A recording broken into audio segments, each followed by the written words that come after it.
29. It is a Tasty Tuesday, and it's my pleasure. Diane Dean, as we mentioned, was feeling a little under the weather today, and she normally interviews Stephanie Turkel, who is a nutritionalist here in the Beaumont area. But I get the astute pleasure of talking to you this morning, and I'm glad because I'm running the Gusher Marathon here in a couple weeks. It's on May 1st. Right. And luckily enough, we're talking about how to kind of fuel yourself correctly, nutritionally for a marathon. That's right. And how do we start? Because first of all, when do we start? Do we start like 2 weeks before the race, a week? How do you do this? Well, along with the months of training for the marathon, some marathoners train a whole year before marathon Okay, day. I am not that. I'm not that into it. So let's skip ahead like 13 steps. Yeah. Okay. So along with those months of training, you should have months of good nutrition all along the way with a high carbohydrate diet. Lots of carbs. Right. So what I've brought here today is some whole grain pasta, fruits and vegetables, and low-fat dairy products. This string cheese, low-fat meat, this tuna cup, and then also you can also have great high carbohydrate snacks before and after runs to help keep you fueled throughout training. Okay, when should you really hit the carbs hard?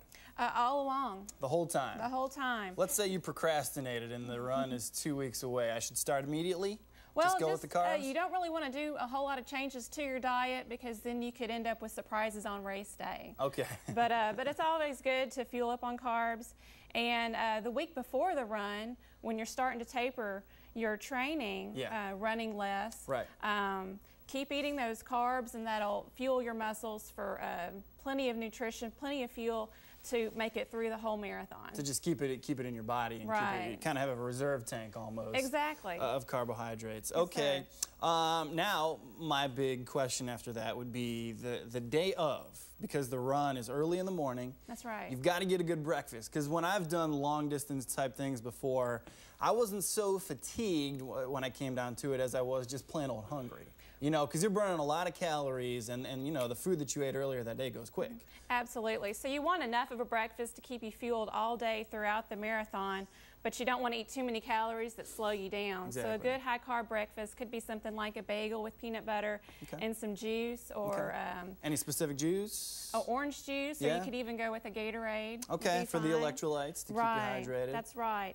You can do oatmeal with a piece of fruit and some milk, or you could do some poached eggs with toast and juice. So great high carb breakfast. And that should keep you going for a good portion of the race. Yes, that's right. Afterwards, is there anything you should eat specifically afterwards? Or? After the race, just whatever you can tolerate after the race. But during lots of beer. How's that sound? Just go nuts. No, anything you mean in terms of what do you mean by tolerate?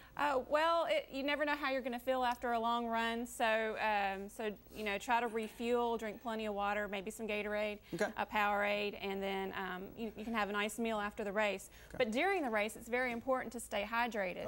So you want to drink lots of water throughout the race.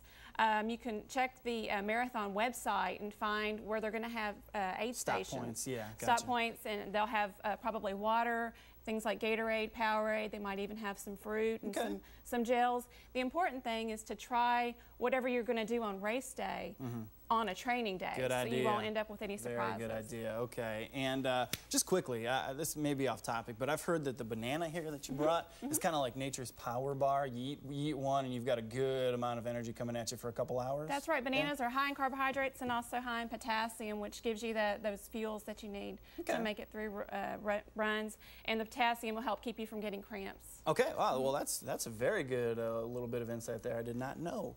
Stephanie, it has been my pleasure to talk to you. Unfortunately, we're out of time here, but you'll be back next week. I believe Diane, you know, all things pending, should be feeling much better. Great. And thank you so much. You're going to help me out a lot. I'll talk to you after the marathon, which again is on May 1st, and I'll let you know if your pearls of wisdom hold true, which I'm sure they will. Thank you again. Thank you. And we'll be right back after this commercial break with more news and weather. Folks, stick around. You're watching Fox 4. Good day.